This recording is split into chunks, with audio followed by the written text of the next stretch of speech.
இந்த ரீயூனியன் தீவு என்றது எங்கே இருக்கிறது என்று முதல்ல பார்ப்போம். இந்த அழகான தீவில தான் எங்களோட தமிழர்கள் வாழ்ந்து கொண்டிருக்கிறார்கள். தமிழ் விவசாயிகளுக்கு மிகவும் பஞ்சம் ஏற்பட்ட காலமா அது அமைஞ்சிருக்குது. Je m'appelle Jaya, j'ai 11 ans. Je fais la danse depuis 5 ans. கருப்பின மக்களின் தொழிலையும் சேர்த்து இவர்களின் தலையில் சுமத்தி விடுகிறார்கள். அந்த நாட்டுக்கு சென்ற தமிழர்கள், அந்த தீவுக்கு சென்ற தமிழர்கள் தங்களுடைய குழந்தைகளை பிரெஞ்சு பள்ளிக்கூடத்தில் இணைக்க வேண்டிய கட்டாயம் ஏற்படுகிறது. குழந்தைகளுக்கு தமிழ் மொழி கற்க வாய்ப்பில்லாமல் போகிறது. இன்று பல நூறு கோயில்கள் இந்த தீவில் உருவெடுத்தாலும், அதாவது சைவ கோயில்கள் உருவெடுக்கப்பட்டாலும், La religion et tout. Donc vous allez parler votre ancêtre. Oui, oui. L'histoire de ancêtre. அனைவருக்கும் வணக்கம். நான் உங்கள் பிரியா லவன், பாரிஸ்ல இருந்து. பிரான்ஸ் நாட்டில தீபாவளியை கொண்டாடுவதற்காக ரீயூனியன் என்ற தீவில இருந்து 48 நடன கலைஞர்கள் பிரான்ஸ் நாட்டுக்கு வருகை தந்து மிகப்பெரிய விழாவாக அதை கொண்டாடி கொண்டு இருக்கிறார்கள். இந்த விழாவுக்குள் நாங்கள் சென்று பார்க்க முதல் இந்த ரீயூனியன் தீவு என்றால் என்ன, அது எங்கே இருக்கிறது, அங்கே எப்படி தமிழர்கள் சென்றார்கள் என்ற விடயங்களை பார்ப்போம் வாங்கும். இந்த ரீயூனியன் தீவு என்றது எங்கே இருக்கிறது என்று முதல்ல பார்ப்போம். இந்தியன் ஓசியன் கடலுக்கு மத்தியில அந்த ரீயூனியன் என்ற ஒரு அழகான சிறிய தீவு மிதந்து கொண்டு இருக்குது.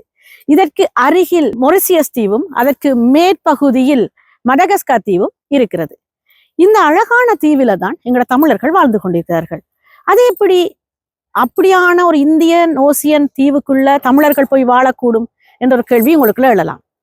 இதை பற்றின விளக்கத்தை தான் நான் உங்களுக்கு சொல்ல போறேன். கிட்டத்தட்ட 18ஆம் நூற்றாண்டு காலப்பகுதியில பிரெஞ்சு நாட்டவர்கள் பாண்டிச்சேரியை ஆண்டு கொண்டிருந்த பொழுது விவசாயிகளுக்கு பஞ்சம் ஏற்படுது. தமிழ் விவசாயிகளுக்கு மிகவும் பஞ்சம் ஏற்பட்ட காலமா அது அமைஞ்சிருக்குது.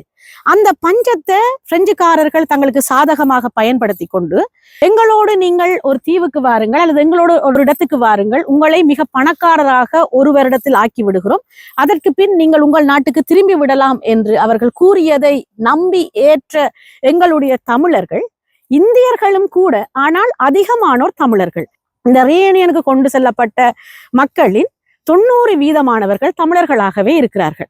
அப்படியாக அந்த பஞ்சத்தில் கஷ்டப்பட்டு கொண்டிருந்த எங்களுடைய தமிழரை, தமிழ் விவசாயிகளை அழைத்து செல்ல பிரெஞ்சு நாட்டவர்கள் மிக அழகான ஒரு விவரத்தை கூறுகிறார்கள். நீங்கள் எங்களுடன் வாருங்கள், எங்களோட வந்தால் துன்பம் இல்லாத ஒரு வாழ்க்கையை வாழலாம் என்று சொல்லி கூட்டிக் கொண்டு செல்லுகிறார்கள். தங்களுடைய பஞ்ச நிலையை நினைத்து எப்படியாவது 1-2 ஆண்டுகளில் உழைத்து பெரிய பணக்காரராகி எம் நாட்டுக்கு திரும்பி விடலாம் என்ற எண்ணத்தோடு தமிழர்கள் பிரெஞ்சுக்காரரின் பொய்யை நம்பி கிளம்புகிறார்கள். அவர்கள் வெளிக்கிட்டு சென்றது மிக பெரிய நீண்ட தூர பயணம் என்பது அவர்களுக்கு தெரியாது. கப்பல் பயணம், அதுவும் 18ஆம் நூற்றாண்டில் கப்பல் பயணம் என்பது எப்படி இருக்கும் என்று தெரியும். வசதியற்ற கப்பல் பயணம். இந்த கப்பல் பயணம் மேற்கொள்ளும் பொழுதே பல பேர் பசி பட்டினியாலும் நோயாலும் இறந்துபட்டு விடுகிறார்கள். அது மட்டுமல்லாமல் அந்த தீவுக்கு வந்து இறங்கும் பொழுதே நிறைய பேர் நோய்வாய்ப்பட்டும் இறந்து விடுகிறார்கள். தங்கள் குடும்பத்தை பிரிந்து, உறவினர்களை பிரிந்து, ஊரை பிரிந்து, எல்லாத்தையும் பிரிந்து தங்களுடைய குடும்பம் நல்லா இருக்கணும் என்ற எண்ணப்பாட்டுல இன்றும் நடைபெறும் எங்களுடைய உறவினர்கள் வெளிநாட்டுக்கு வந்து எப்படியாவது 1-2 வருடங்களில் உழைத்து நாங்கள் எப்படியாவது எங்களுடைய குடும்பத்தின் சுமையை தீர்த்து விடுவோம் என்ற நம்பிக்கையில் வெளிக்கிடுகிறார்களோ, அதே போலவே இந்த ரீயூனியன் தீவுக்கும் எங்களுடைய தமிழர்கள் 18ஆம் நூற்றாண்டு காலப்பகுதியில் பிரெஞ்சு நாட்டவரை நம்பி வெளிக்கிடுகிறார்கள்.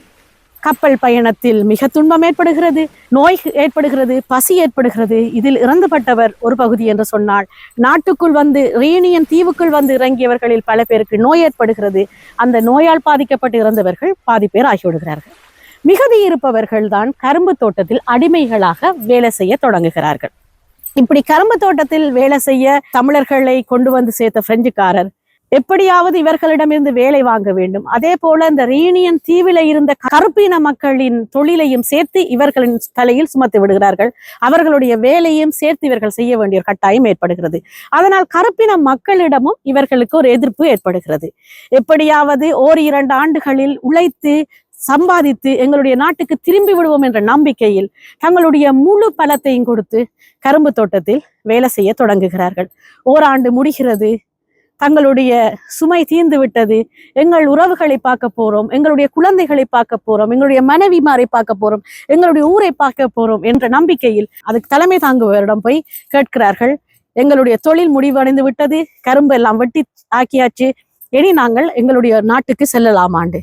அங்குதான் அவர்களுக்கு புரிகிறது, இனி எந்த காரணம் கொண்டும் தங்களுடைய நாட்டுக்கு அவர்களால் திரும்ப முடியாது.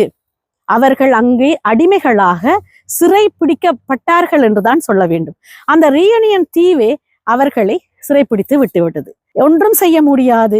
உறவுகளை இழந்து, ஊரை இழந்து, மனைவி பிள்ளைகளை இழந்து, கணவன் குழந்தைகளை இழந்து, இப்படியாக அனைவரையும் இழந்து வந்த தமிழர்கள் ஒன்று சேர்ந்து தங்களுடைய பண்பாட்டையும் கலாச்சாரத்தையும் மொழியையும் அங்கு பேணி காக்க தொடங்குகிறார்கள். கரும்பு தோட்டத்தில் அடிமைகளாக வேலை செய்தாலும் அவர்கள் தமிழ் பண்பாட்டை கைவிடாமல், கலாச்சாரத்தை கைவிடாமல், மொழியை கைவிடாமல், சமயத்தை கைவிடாமல் பின்பற்றி வந்து கொண்டிருக்கிறார்கள். அவர்கள் பின்பற்றிய சமயத்தில் முக்கியமாக பார்க்க வேண்டியது குலதெய்வம் என்று சொல்லலாம். மாரியம்மனை அதிகமாக அவர்கள் வணங்கி இருக்கிறார்கள் அந்த காலப்பகுதியில். அது மட்டுமல்லாமல் தமிழ் மொழி பேசியதோடு தமிழ் மொழி பண்பாட்டில் இருக்கிற நிறைய பண்பாடுகளை அவர்கள் பின்பற்றி வந்து கொண்டிருந்திருக்கிறார்கள். தைப்பொங்கல், நவராத்திரி, சிவராத்திரி இப்படியான விடயங்களை அவர்கள் பின்பற்றி வந்து கொண்டிருந்திருக்கிறார்கள். கோயில் திருவிழாக்கள், கூத்து, பறையடிப்பது இப்படியான நிறைய பண்பாடுகளை அவர்கள் பின்பற்றி வந்திருக்கிறார்கள். பிற்காலத்தில் அவர்களால் தங்களுடைய நாட்டுக்கு போக முடியாது. காலம் செல்ல செல்ல மொழியும் அவர்களை விட்டு செல்ல வேண்டிய ஒரு கட்டாயம் ஆகிவிட்டது. பிரெஞ்சு நாட்டவர்களின் ஒரு சதி என்னவென்று சொன்னால், தாங்கள் செல்லும் இடத்திலெல்லாம், தாங்கள் பிடிக்கும் நாடுகளிலெல்லாம் அந்த நாட்டுக்குரிய மொழியை மறக்கப்பட்டு தங்களுடைய மொழிகளை ஆதிக்க மொழியாக அங்கு செலுத்தி விடுவார்கள். பள்ளிகளில் கட்டாயம் பிரெஞ்சு மொழியிலே படிக்க வேண்டும் என்ற கட்டாயத்தை கொண்டு வந்து விடுவார்கள். அதே போல்தான் ரீயூனியன் தீவிலையும் அங்கு கிரேயோல் என்ற ஒரு மொழி இருந்தாலும் அதற்கு முன்னும் வேறு ஒரு மொழி இருந்திருக்க வேண்டும். கிரேயோல் என்றது ஒரு கலப்பு மொழி. பிரெஞ்சு, ஆங்கிலம் இன்னும் பல மொழிகள் சேர்ந்து கலந்து பேசும் ஒரு கலப்பு மொழியாக கூட இதை சொல்லலாம். இந்த கிரேயோல் என்ற மொழியை நான் எண்ணும் பொழுது நான் யோசிப்பது என்னவென்று சொன்னால், இன்று பிரான்ஸ் நாட்டில் வாழும் எங்கள் குழந்தைகள் கூட எதிர்காலத்தில் இந்த கிரேயோல் போல ஒரு கலப்பு மொழியைத்தான் பேச போகிறார்கள். தமிழ், ஆங்கிலம், பிரெஞ்சு போன்ற மொழிகளை கலந்து ஒரு கிரேயோல் போன்ற ஒரு மொழியை உருவாக்க போகிறார்கள் என்ற எண்ணப்பாடு எனக்கு இருக்கிறது. அதே போல தமிழ்நாட்டில் தங்கிலீஷ் என்ற ஒரு மொழி ஏற்கனவே உருவாகிவிட்டது. அதே போல்தான் இந்த கிரேயோலும் உருவாகி இருக்க வேண்டும் என்பது என்னுடைய எண்ணப்பாடு. கிரேயோல் என்ற மொழி வெறும் பேச்சு மொழியாக இருக்கும் பொழுது பிரெஞ்சு மொழியை அவர்கள் ஆதிக்க மொழியாகவும் ஒபிஷியல் மொழியாகவும் பள்ளிகளில் படிக்கும் மொழிகளாகவும் மாற்றிவிடுகிறார்கள். அந்த நாட்டுக்கு சென்ற தமிழர்கள், அந்த தீவுக்கு சென்ற தமிழர்கள் தங்களுடைய குழந்தைகளை பிரெஞ்சு பள்ளிக்கூடத்தில் இணைக்க வேண்டிய கட்டாயம் ஏற்படுகிறது. குழந்தைகளுக்கு தமிழ் மொழி கற்க வாய்ப்பில்லாமல் போகிறது. அப்படியான குழந்தைகளை தான் நீங்கள் இப்படி பார்த்துருக்கிறீர்கள். இது 3ஆம் 4ஆம் தலைமுறை குழந்தைகளாக இருக்கிறார்கள். இவர்களுக்கு எங்கிருந்து வந்தோம், என்ன மொழி எங்களுடைய மொழி என்பது தெரியாது. ஆனால் பண்பாட்டை அவர்கள் பேணி காத்து கொண்டு இருக்கிறார்கள். Oui, alors bonsoir, je m'appelle Jeya, j'ai 11 ans, je fais la danse depuis 5 ans. Et voilà. Tu viens d'où? Je viens de Sainte-Rose à La Réunion. C'est la première fois que tu es arrivée en France? Oui, c'est la première fois que je viens en France et là à Paris c'est merveilleux. C'est merveilleux. Ben, chez vous aussi c'est merveilleux. Merci. Et tu sais parler tamoul? Non, pas du tout. En fait, tu sais très bien que tu viens de l'Inde, votre origine. Vous êtes indien? Oui. Mais c'est quel côté d'Inde, vous savez? Non, je sais. Tamil Nadu? Ah, c'est Tamil Nadu? Donc tu viens de Tamil Nadu parce que tu t'appelles Dia? Oui. Hey, mais tu sais pas parler tamil, c'est dommage. Non. Ok? Tu sais, il y a beaucoup d'enfants indiens et sri lankais tamil qui sont nés en France. Oui. Ils apprennent tamil ici. Si vous voulez, je peux venir vous apprendre là-bas en langue parce que je suis professeure de tamil. Si vous voulez. Alors, tu peux te présenter s'il te plaît? Bonsoir, je m'appelle Ashna, j'ai 12 ans et je fais la danse depuis mes 4 ans et je viens de l'île de La Réunion et de Salazie. Très bien. Alors, vous êtes prête pour danser? Oui. C'est quoi ton rôle? Tu vas danser quoi? Je vais danser une danse de papillon avec des ailes de papillon. On va danser une danse de saut. Après, on va danser une danse de bâton, de lumière. Et Donc, tu vas faire plusieurs chorés. oui, et la danse de Lila. J'ai hâte de voir. Ouais, c'est super. Alors, vous êtes fiers? Vous êtes à Paris, des belles danseuses. Magnifique. Merci. De rien. Bon courage. Merci. இவர்களில் ஒரு சிறப்பான விடயம் என்னன்னு சொன்னால், தமிழ் மொழி பேச தெரியாட்டிலும் சுத்த தமிழில் தங்களுடைய பெயர்களை வைப்பது. கருப்பன், சின்னப்பு இப்படியான தமிழ் பெயர்களை தங்களுடைய பரம்பரையாக வைத்துக் கொண்டு வருகிறார்கள். அது மட்டுமல்லாமல் மொழியை அவர்கள் இழந்தாலும் பண்பாடையும் சமயத்தையும் அவர்கள் இழக்க விரும்பவில்லை. ஆரம்பத்தில் மாரியம்மன் என்ற ஒரு தெய்வத்தை நம்பிக்கையோடு வழிபட்டவர்கள் பிற்காலத்தில் தீ மிதிப்பது, கூத்து ஆடுவது, காவடி ஆடுவது என்ற போன்ற விடயங்களையும் செய்து கொண்டு வருகிறார்கள்.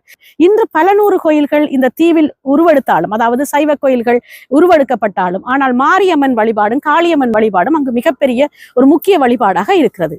Bonsoir, nous sommes à Paris, vous venez d'où? Bonsoir. Bonsoir, on vient de La Réunion. Ah, quelle belle fille de Réunion. Alors, racontez-moi, qu'est-ce que vous allez faire aujourd'hui à Paris? Aujourd'hui, on va faire un spectacle, c'est sur l'engagé. Et en fait, c'est des engagés indiens qui viennent à La Réunion et qui apportent leur culture, leur histoire, leur vécu, et comment ils sont installés vraiment à La Réunion et apporter la religion et tout. Donc, vous allez parler de votre ancêtre. Oui, c'est oui. une histoire d'ancêtres qui sont arrivés de l'Inde à La Réunion et comment ils sont arrivés, comment ils sont installés et jusqu'à aujourd'hui. Oui. Ou c'était juste passé? C'est juste le passé. Oui. Donc, ça veut dire que vous allez revenir à nouveau pour nous raconter qu'est-ce que vous faites jusqu'à aujourd'hui. Vous êtes magnifiques les filles. Et quelle sorte de danse vous allez danser? Il y a un peu de tout, il y a du folklorique, du Bharatanatyam, après il y a aussi du Kathak, du Odissi. Toutes sortes de danse classique indienne. Oui, voilà. Oui. Wow, c'est magnifique. Bravo, félicitations. On Merci, vous attend. merci. Un monsieur mot, allez. À tout à l'heure. À tout à l'heure. கோவில்களில் தேவாரங்களையும் திருவாசகங்களையும் பாட மறக்கவில்லை.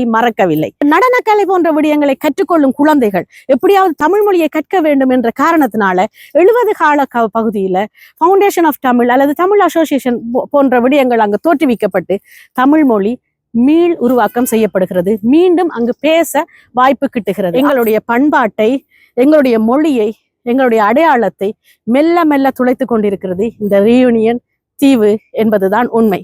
நான் புலம்பெயர் நாட்டுல இருக்கிறதால இங்கும் தமிழர்களுடைய உழைப்பை பார்த்து பிரமிச்சிருக்கிறேன். ஆனால் ரியூனியன் தீவில 18ஆம் நூற்றாண்டில அங்கு மொழி தெரியாது, அந்த நாடு எங்க இருக்குன்னு தெரியாது, தபால் போக்குவரத்து தெரியாது, தொலைத்தொடர்பு இல்லை. அப்படியான உறவுகளை இழந்து தவித்து இறந்த மனிதர்களை எண்ணும் பொழுது மிக வருத்தமாக இருக்கிறது. இன்று ரேயூனியன் தீவே எங்களுடைய மண் என்று கூறும் அளவுக்கு நாங்கள் எங்களுடைய உழைப்பை கொடுத்து அந்த மண்ணில் சில பகுதிகளை நாங்கள் வாங்கி நாங்கள் அங்கு வாழ்ந்து வளர்ந்த மனிதர்கள் போல பூர்வீக மக்கள் போல வாழ்ந்து கொண்டிருக்கிறோம். ஆனாலும் மொழியை தொலைத்து விட்டோம். கூத்து செய்யும் பொழுது தங்களுக்கு தெரிந்த தமிழ் மொழியில் அந்த கூத்தை நிகழ்த்துகிறார்கள். இறைவனை வணங்கும் பொழுது பஞ்சபுராணம் பாட முயற்சிக்கிறார்கள். இங்க பாருங்க, அழகான குட்டிகள் எல்லாம் டான்ஸுக்கு தயாரா நிலையில நிக்கணும். இந்த குட்டி அம்மா என்னோட கதைக்க மாட்டேன்னு சொல்றா. மக்கள் வர தொடங்கிட்டினம், அவர்களை அன்பா வரவேற்று கொண்டிருக்கணும். எல்லாரையும் வரவேற்கிறதுக்கு தயார் நிலையில் நிக்கணும். பிரெஞ்சு நாட்டவர்களே அதிகமாக வந்து கொண்டிருக்கணும் இந்த நிகழ்வுக்கு.